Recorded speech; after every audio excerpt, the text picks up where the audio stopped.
ಸಿನಿಮೀಯ ರೀತಿಯಲ್ಲಿ ಕಳ್ಳರ ವಾಹನವನ್ನು ಚೇಸ್ ಮಾಡಿ ಹಸುವನ್ನು ರಕ್ಷಿಸಿದ ಘಟನೆ ನಡೆದಿದೆ.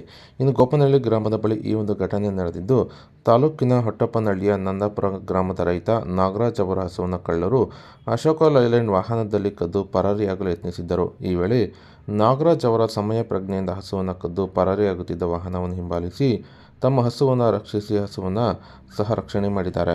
ಇನ್ನು ಹಸುವನ್ನು ಕದ್ದು ಪರಾರಿಯಾಗುತ್ತಿದ್ದ ವಾಹನದ ಶಬ್ದವನ್ನು ಕೇಳಿದ ರೈತ ನಾಗರಾಜ್ ಮತ್ತು ಮಗ ಮಂಜುನಾಥ್ ಹಾಗೂ ಅಳಿಯ ಲೋಕೇಶ್ ಅವರು ಗಾಬರಿಯಿಂದ ಎಚ್ಚರಗೊಂಡಿದ್ದಾರೆ. ಇನ್ನು ಅಶೋಕ ಲೈಲ್ಯಾಂಡ್ ವಾಹನದಲ್ಲಿ ಹಸುವನ್ನು ಕದ್ದು ಪರಾರಿಯಾಗುತ್ತಿದ್ದ ವಾಹನವನ್ನು 15 ಕಿಲೋಮೀಟರ್ ಚೇಸ್ ಮಾಡಿದ್ದು, ಈ ವೇಳೆ ಗೋಪನಹಳ್ಳಿಯ BSNL ಆಫೀಸಿನ ಹತ್ತಿರ ಕಳ್ಳರು ವಾಹನ ಸಮೇತ ಹಸುವನ್ನು ಅಲ್ಲೇ ಬಿಟ್ಟು ಪರಾರಿಯಾಗಿದ್ದಾರೆ. ಇನ್ನು ಈ ಘಟನೆಯು ಶನಿವಾರ ತಡರಾತ್ರಿ 12:50ರಲ್ಲಿ ನಡೆದಿದ್ದು, ವಾಹನದಲ್ಲಿ ಕಳ್ಳರನ್ನು ಹಿಡಿಯಲು ಚೇಸ್ ಮಾಡಿಕೊಂಡು ಹೋಗುತ್ತಿದ್ದ ಈ ವೇಳೆ ಹಸುವನ್ನು ಅಲ್ಲೇ ಬಿಟ್ಟು ಕಳ್ಳರು ಪರಾರಿಯಾಗಿದ್ದಾರೆ.